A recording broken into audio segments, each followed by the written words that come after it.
Hello again, everyone, and welcome to Good Vibes. I'm Martin Falls, and joining us once again, the lovely and vivacious Debbie Coxtanova. Debbie, how are you? I'm doing well. How are you? I'm doing good. All right, so we've been having some good shows, Mhm. been getting into some topics that interest a lot of people. Mhm. So, a lot of people who are in prominent positions, maybe they've won an elected office, Mhm. or they run a large corporation or a small one. They want to know how they can become more persuasive. Mhm. We Yeah, need some tips. we do. And so before we talk about the topic of persuasion, it's important to reiterate on the fact that we are all in our own different perspectives. So we have selective focus, and it's because of that reticular activating system, the RAS, right? The bundle of nerves here at the base that helps us to actually pull from the data of reality, which would blow our minds, right? What's important to us. So a lot of times we don't recognize that from the very beginning, we have basically like lenses that are imposed upon us from the time that we get here. Okay. So for some families, that might mean like you're not worthy, you're not good enough. You're gonna have to prove yourself through life. Mhm. Life is hard. You're not that smart, you know. And so once these lenses, and you can think of them kind of like glasses, get put on you, then now you're seeing the world through that lens. You're going into interactions differently than someone who doesn't have those specific lenses on.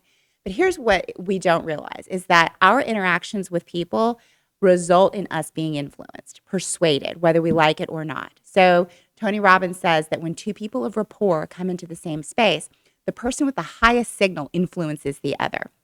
What is a high signal? It means that you have the most determination, the most solid perspective. Your Mhm. worldview is stronger than the other person's worldview.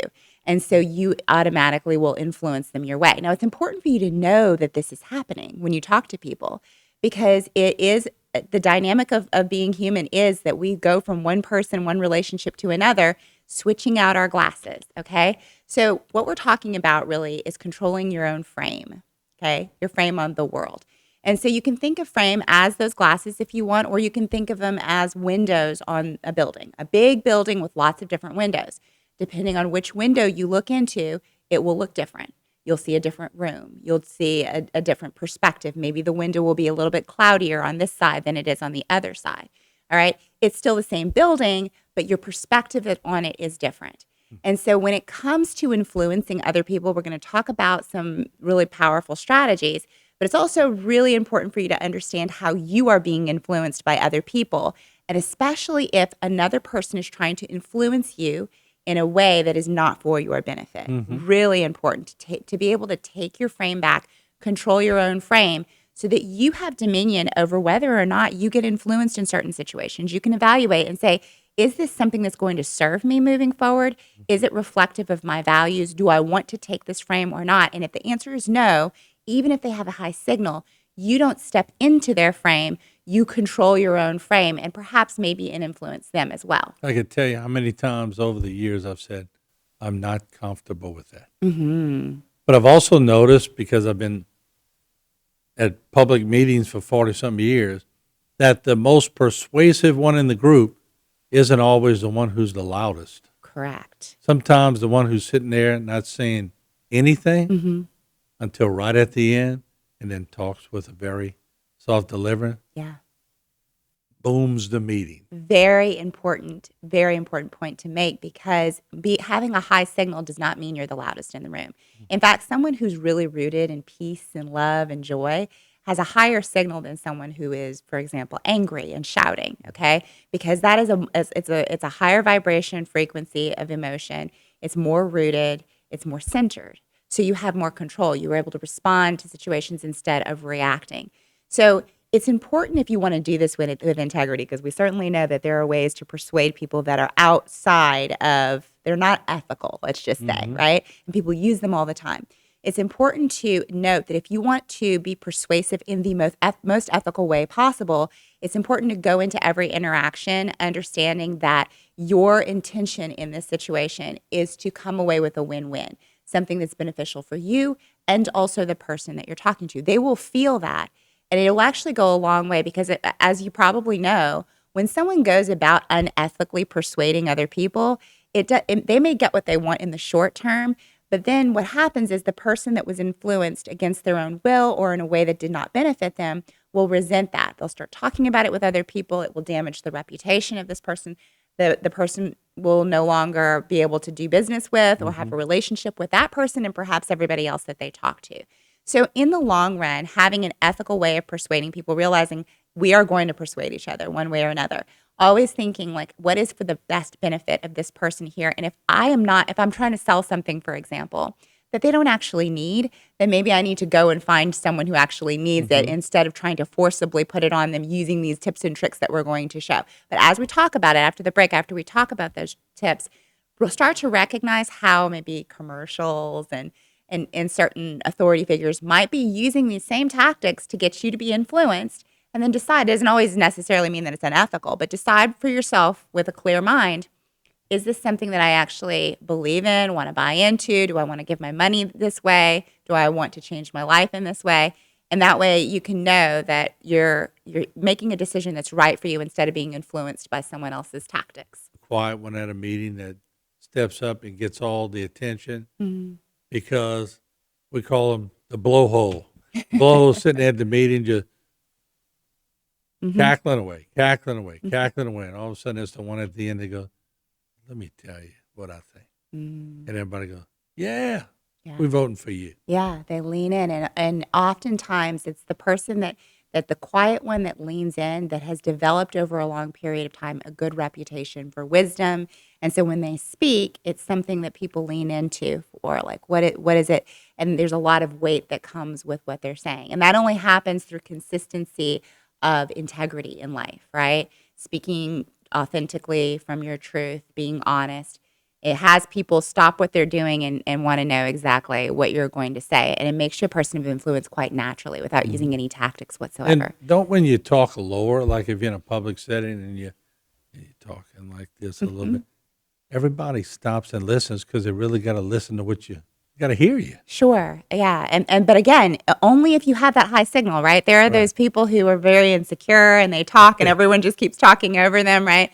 And so being able to be rooted in who you are, what you're doing, and why you're doing it. In every interaction, whether you're selling something, you're trying to influence someone, you're trying to get someone to make a specific decision, you want to know who you are. You want to know what you want, why you want them to do it. Like, you want to know what you're about so that as you're conveying your points, they can get that you are actually someone who is to be trusted and whose vision can be trusted as well.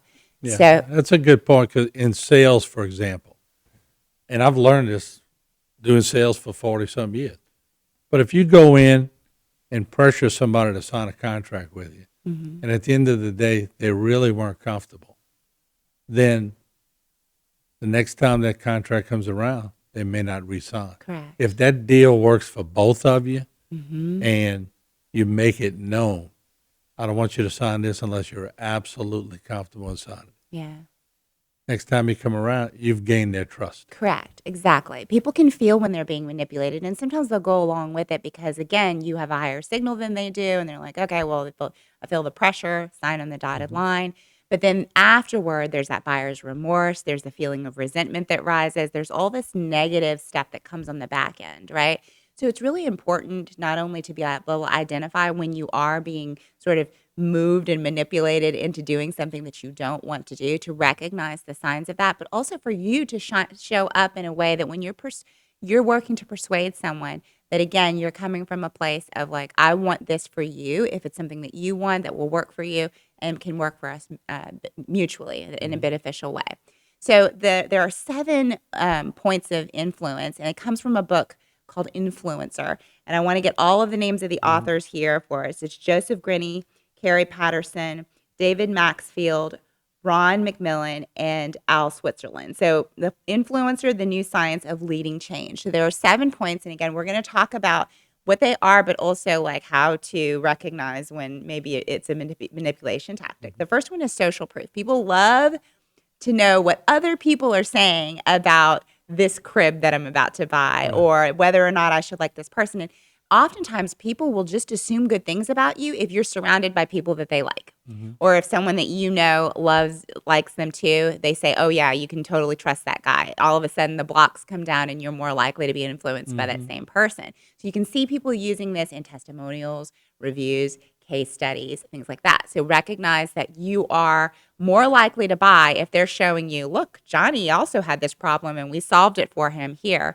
That is a way of influencing other people. Number 2 is scarcity. You see people using this all the time. Like, look, act now, 24-hour sale, right? Like it's almost I hate that. Yeah. people use it in dating as well, right? Yeah. Like there's a tactic like not to text back immediately because it makes it seem as though your time is very valuable and they better jump on it when they have it, right? So scarcity is the second one.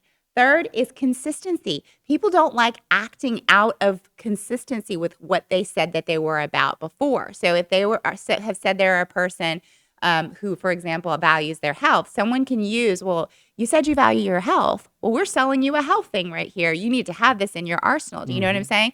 Or they will give them a reputation that they want to live up to. Like, I see that you're a wise man who invests his money well. And because of that, I know that you're going to, right? So consistency. Number 4 is reciprocity. People will try to give you something in order to then get something back from you later on. That's a tactic. And sometimes it'll be a smaller thing that they want from you back. Number 5 is authority. Knowing that someone is an authority figure, they have letters behind their names, they have a badge on, a uniform, is more likely to get people to sell. And so you have to be careful because sometimes authority figures will be used in order to influence you to get something. Name dropping. Name dropping. But just because someone is a doctor doesn't mean they're always giving great medical advice. Just because someone's a great business person doesn't mean they're always giving great business advice. You need to ask questions about whether they profit and also ask questions about, or, get a second opinion. The other thing is knowing, liking, and trusting someone. So if they like you, they're more likely to buy from you, be influenced by you. So making, we don't have enough time to talk about getting someone to like you, but being a likable person is a really powerful thing in life. And the last one is risk mitigation. People do not like to put themselves at risk. So being able to see that they're actually, if you can predict what people are a little afraid of and respond to those questions ahead of time, it'll be more likely that they will be influenced and persuaded your way. The one thing I found, banks are doing that for people now. Yeah. If they don't think they can afford something, they don't give them the loan. Right. They're mitigating. Exactly. Yeah. Yes. All right, Debbie, great show. And I hope Brian Gain will learn something. All right, there you have it. Another episode of Good Vibes. We'll see you next week. Same place, same time.